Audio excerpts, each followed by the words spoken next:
Anybody see last night there was the Steeler-Raider game? Anybody hear about it? I didn't see it. I have to work on Christmas Eve, so I didn't. But I heard about it. I heard it was a pretty good game. Steelers won kind of in the last minute or so, I think. Neither team this year, neither of them are having a great season particularly. I think both of them before the game last night was 6-8. But I kind of knew the night was going to be kind of an important night, an emotional night. Certainly if you're a Steeler fan, even just a football fan in general, because during halftime they retired Franco Harris's number. He was the great. If you're not a football person, he was the great Hall of Fame running back for the Steelers back in the 70s. And he died. He died this week, very suddenly, very unexpectedly. He was absolutely going to be at this ceremony. They were retiring his number. So people were just stunned, just the timing of it all. And the Steelers picked last night very specifically a couple of reasons why they waited until that game on that night to retire his number. Number one, they were playing the Raiders, and the Raiders and the Steelers pretty much hate each other. They've had a rivalry, an intense rivalry that goes 50 years. In fact, it goes back to 50 years ago, 2 days ago, December 23rd, 1972. They were playing each other in a division playoff game. Steelers were losing by a point. It was 7-6, and 22 seconds were left on the clock. And so it was 4th and 10 for the Steelers. They were on their own 40-yard line. And they had no timeouts. So it was like not looking good at all for the Steelers. This was pretty much it. Terry Bradshaw, who was the Steeler quarterback, throws a pass to his receiver, but it goes through the receiver's hands. The ball hits the back of the defending player, the safety, hits his helmet, and kind of ricochets back kind of in the direction of the line of scrimmage. Maybe about 15 yards, it ricochets back. And Franco Harris, who wasn't even in the play, he was on the field, but he was not at all really, he was blocking. He catches it, and it's an amazing, he catches it just as it's about to hit the ground. In fact, there was always controversy. Did it actually hit the ground? Did it not? That's how close it was. But like out of nowhere, Franco Harris shows up, gets the ball, and then scores a touchdown. And the Steelers win it. It's considered, I think by most, it's considered the most famous play in NFL history. It was just kind of an incredible play. Actually, we have the videotape. Let's take a look. Last chance for the Steelers. Bradshaw trying to get away. And his pass is broken up by Tatum. Tipped off. Franco Harris has it. And he's over. What? Franco Harris grabbed the ball on the deflection. 5 seconds to go. He grabbed it with 5 seconds to go and scored. Let's watch this again. 1,000,000 to 1 odds on this one. Ricochet out there off of Jack Tatum and into the man of the year, Franco Harris's hands. Here's the miracle of all miracles. From out of nowhere. It became known, somebody coined it the Immaculate Reception. And it's really kind of gone into folklore. That win, kind of that miracle win, really sparked a dynasty with the Steelers. Before that game, the Steelers were the organization they're about 40 years old. This is in 1972, and they had never won a playoff game prior to that one. In fact, they had never even scored a touchdown in a playoff game until that moment in that game. And then went on, they never turned back during the 1970s. They won 4 Super Bowls in 6 years. So that play has been talked about for 50 years, and now, literally being the 50th anniversary, almost to the day, everybody was kind of talking about it, and that's why they chose to retire Harris's number last night, and he died on Tuesday. Terry Bradshaw, who was the quarterback, was being asked about the play. And he talks more about Franco Harris than he does the play itself. Pretty much, he talks about where he was on the field. He wasn't supposed to get the ball. The ball was never intended. It wasn't a pass to him. He was blocking. This is what Terry Bradshaw said about the play. Not really the play, really about Franco Harris. He said, "The minute I threw the ball, Franco took off. I asked him, 'What made you run downfield?' And he said he was taught that's what you do in college, that when the quarterback releases the ball, you run to the play. You run to the ball." Terry Bradshaw says, had he not been taught that, he wouldn't have released and gone downfield. That's exactly what he did, and that's why he caught that pass. You run to the play. You run to the ball. Let me ask you a question on this Christmas morning. What do you find yourself running to? Most. Like, we run to lots of things, right? Lots of places, lots of people. Where do you run hardest, most often? I think it's an important question. He said, you run to the play. Terry Bradshaw, really Franco Harris said, you run to the play. So my question to you this morning is, what's your play look like? And obviously, I'm not talking about football. I'm talking about the lives we're living. What do you run to most? And now, and then the question really is it the place to be running? Like, is most of my energy going to the right place? You know, back in the fall, we decided to do something a little different with religious ed, faith formation. We began these meetings with parents, but it wasn't like a parent meeting. Usually, you always have them. They all show up in the hall, and you're sitting on a metal folding chair, and there's a meeting of some kind. This wasn't that at all. It was almost like the opposite of that.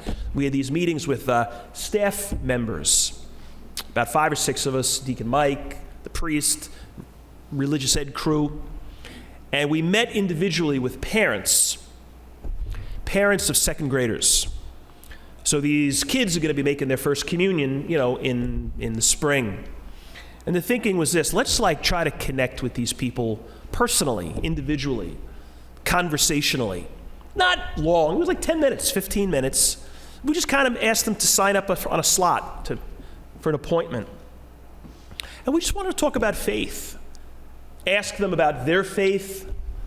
Ask them how does faith fitting into your family? How is faith with you personally as a mom or a dad? Basically, how's it going with God in your life? Because you're getting ready for a big event in your kid's life, an important faith moment. So, let's talk about it. What's working? What's not? It was a great idea. It wasn't my idea, but it was a great one. It was just, I think the people appreciated it. We totally did. And there were some takeaways. Absolutely some takeaways. Number one, it was nice to just be reminded how much parents love their kids. It was just so evident hearing these parents talk about their second grader and beyond, if they have other kids, just how they really are the priority of their lives and how they do want God. They don't want God to be a stranger to their kids. Because they know like, hey, there's just this flat out going to be moments in life when the only place to go is faith. So if God is a stranger to my kid, he or she is not going to know where to go when it hits the fan. So I want my kid to know who Jesus is. So that was really cool and encouraging. This was another takeaway. This was just more, I guess, kind of troubling. I'd say to a person, at least the ones that I spoke with, everybody talked about the pace of life, the pace of their lives, like the speed with which they're running their lives. And nobody was bragging about it. Nobody was happy about it. It wasn't, look at me, I'm running around like a maniac. It was, why are we running? We're running around like maniacs, and like we know it's like it's so hard for us to catch our breath. As a family, as individuals, as parents, as kids, like we just can't seem to catch our breath. One mom said, she said, I feel like I'm on a roller coaster, and I can't really get off it, and it never stops. And it's flying. It's just going too fast. And I feel like I can't get off it. And then people talked about the effects of just that, like this roller coaster thing. It's like we're never really together in good ways as a family, or not enough in good ways as families. We're together, but it's always like this motion. It's always like a mission. We're rarely just sort of hanging out. We never seem to have a quiet weekend anymore. Too many dinners in the back seat of the car because he's being dropped here, she's being dropped there, and then an hour later they're being picked up, and there's just no time to eat.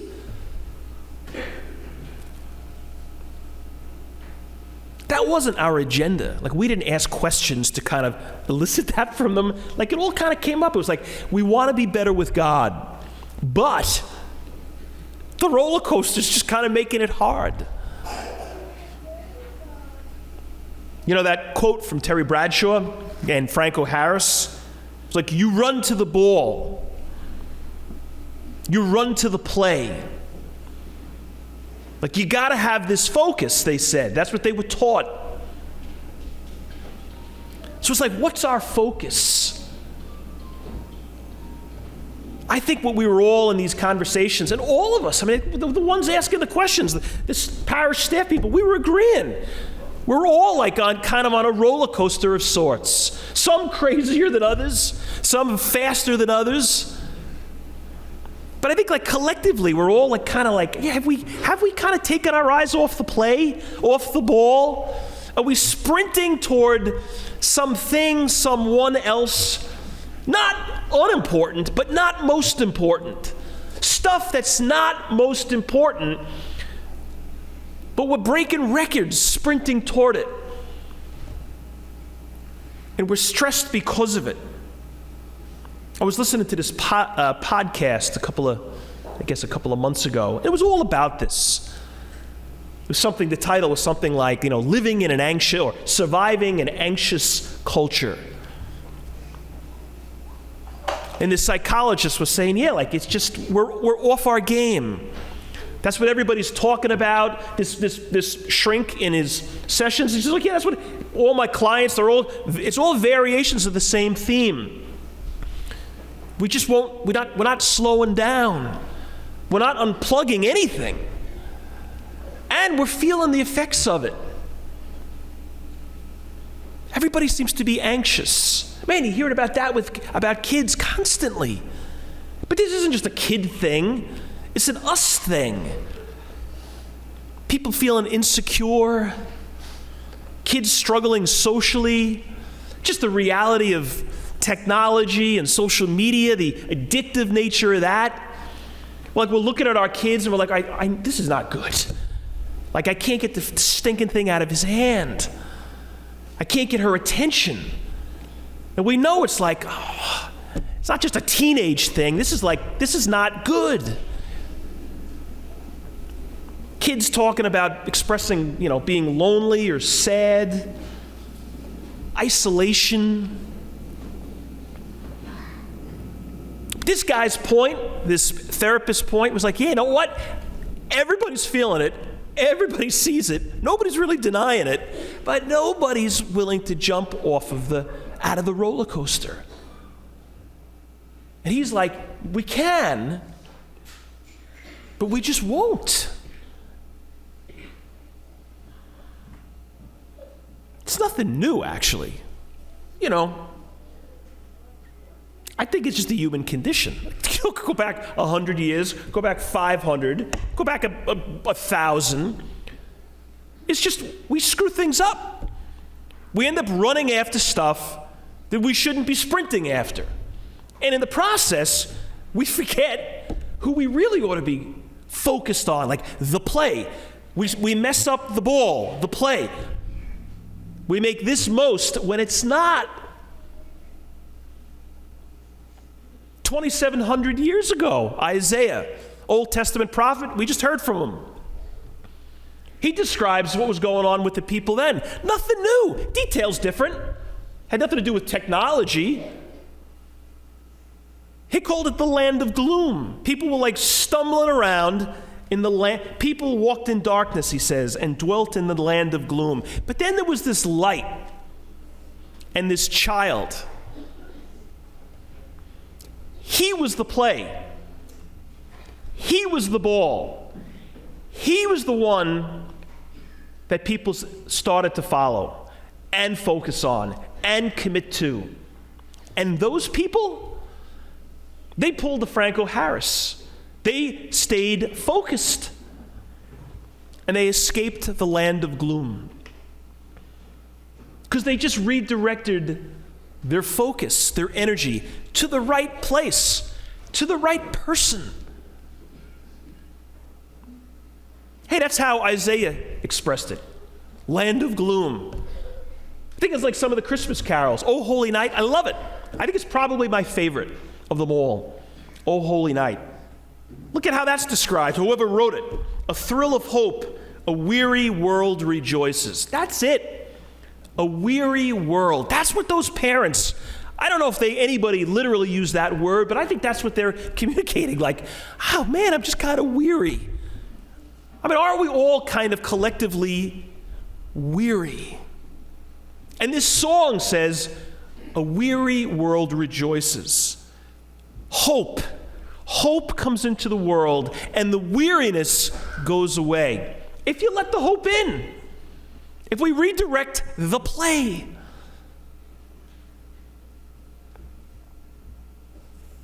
Man, what a gift today, on a day of gifts. To say, like, as an individual, as a family, as a people, man, this would be the gift to Jesus. The gift to God would be this. I refocused. Because of this Christmas, I found out the play that matters. I changed the plan. I shifted priorities. You know why God would be so psyched? God doesn't need a gift. God doesn't need a stinking thing from us. You know why God would be so psyched? Because we'd be less weary. He doesn't want us weary. We make ourselves weary. You know that play 50 years ago, 2 days ago? Watch it again, YouTube it, Google it. It's Kurt Gowdy. If you're of a certain age, you remember him. He was the great broadcaster, sportscaster. He was calling that game, and he called the play, and then they said, Like, it was so crazy. They said, let's watch it again, the videotape. So they're getting ready to watch it again, and he goes, "Here's your miracle of miracles." And then they show the tape. "Here's your miracle of miracles." I don't think so. And with all due respect to Kurt Gowdy, it wasn't the miracle of miracles. That play, most famous ever? Sure. One for the ages? Yeah.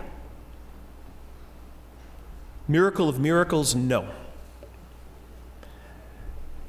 That's today. And that's here.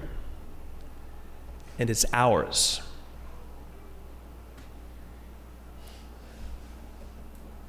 So make him your play. And get off that roller coaster.